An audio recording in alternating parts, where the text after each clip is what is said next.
comme Jean sans peur est mort assez vite, comme vous avez pu le constater dans l'épisode précédent de Game of Duke, il aura pas eu le temps de faire construire grand chose.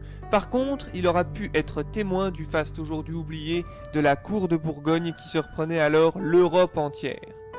Par exemple, Jean-Jean il a quand même grandi dans une baraque où les murs étaient recouverts de tapisseries faites de soie et de fil d'or.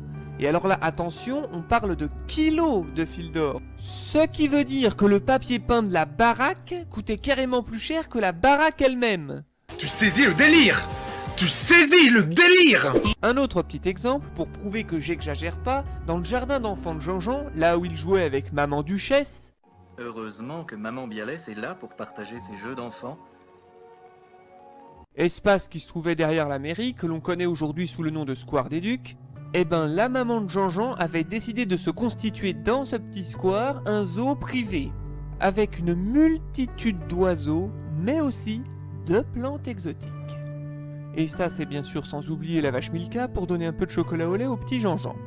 Plus sérieusement, jusque-là, c'est le genre de lubie plutôt classique pour ce qui est des Richards de cette époque. Mais la duchesse voulait aller bien plus loin, car elle s'était mis en tête d'avoir comme pièce maîtresse de sa collection le truc ultime pour se la péter par rapport aux autres cours d'Europe. Et en grande femme de pouvoir qu'elle était, elle sut immédiatement sur quel point appuyer pour faire céder son époux, le redoutable stratège et politique qu'est le grand-duc d'Occident, Philippe le Hardi de Bourgogne. Alors comment a-t-elle été capable de faire céder un homme aussi puissant et intelligent? La réponse en images. Allons nous coucher, ma biche, cela va s'arranger. Vous rêvez, Hubert. Charles vous a préparé la chambre d'amis.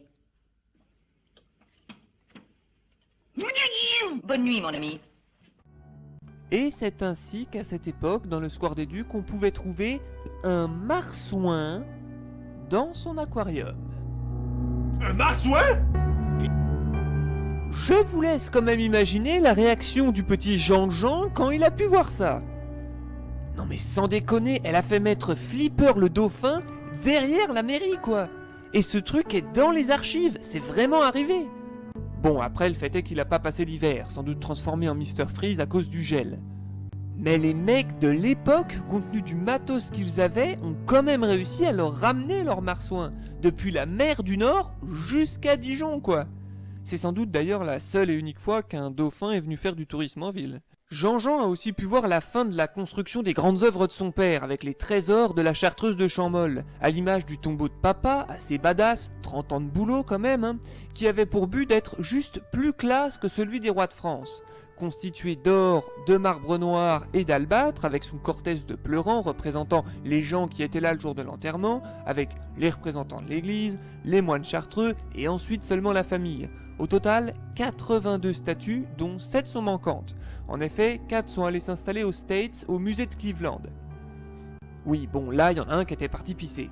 Sinon, il y en a un qui appartient à une grande famille bourguignonne, et enfin, les deux derniers se sont perdus dans les méandres du temps. Enfin bon, en 2010, la petite famille s'est quand même retrouvée à New York, le temps d'un petit pique-nique à Central Park.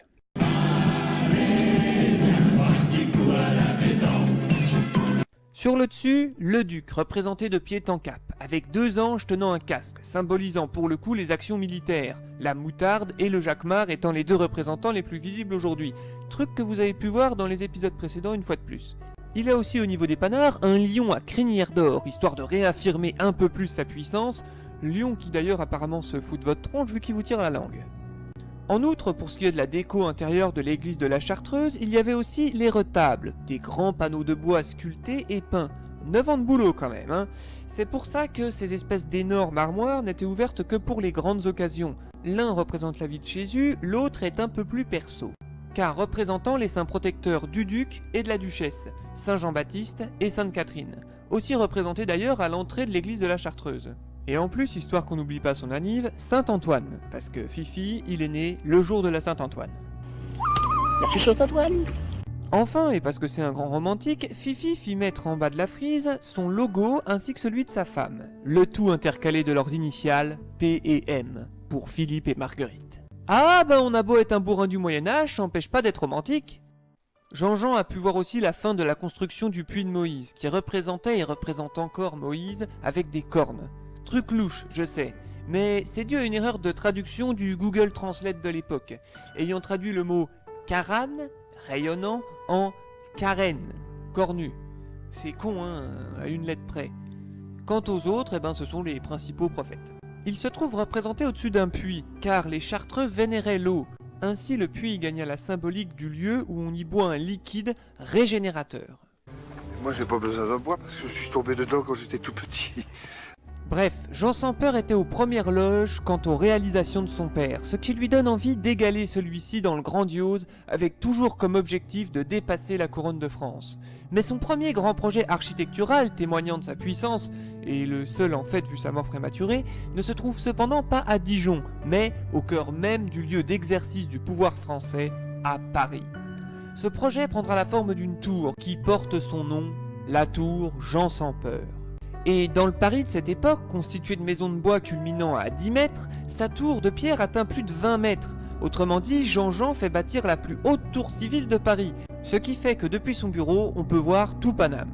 Par l'érection de cette tour, c'est plus que l'expression, mais bel et bien l'affirmation de sa puissance et de son pouvoir qui s'exprime au milieu non seulement de tous les Parisiens, mais aussi et surtout de la royauté française. Car Jean, c'est lui qui a la plus grande, c'est lui qui a la plus grosse. Un exemple récent à comparer par exemple, c'est la tour Trump de New York. Comme quoi, la nature humaine changera jamais.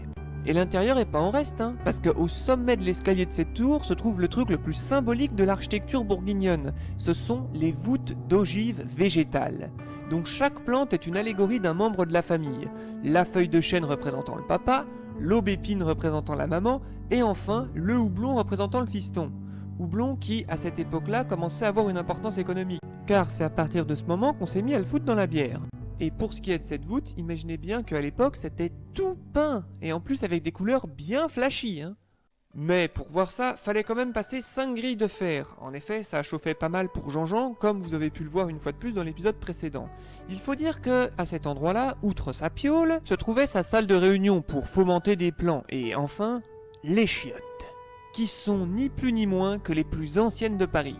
Chose dont vous pourrez vous vanter la prochaine fois que vous verrez un Parisien. Ou pas. Truc à savoir, c'est qu'en plus, elles étaient chauffées parce qu'elles étaient au dos de la cheminée de la salle d'à côté. Et ce, tout en ayant un petit conduit d'aération, histoire d'aérer quand ça schmoutait pas mal. Mais c'est pas tout. Car pile en face des gogues se trouve une grande fenêtre, histoire de voir tout Paname. Bref. Jean-Claude, c'est la Rolls des Gogues.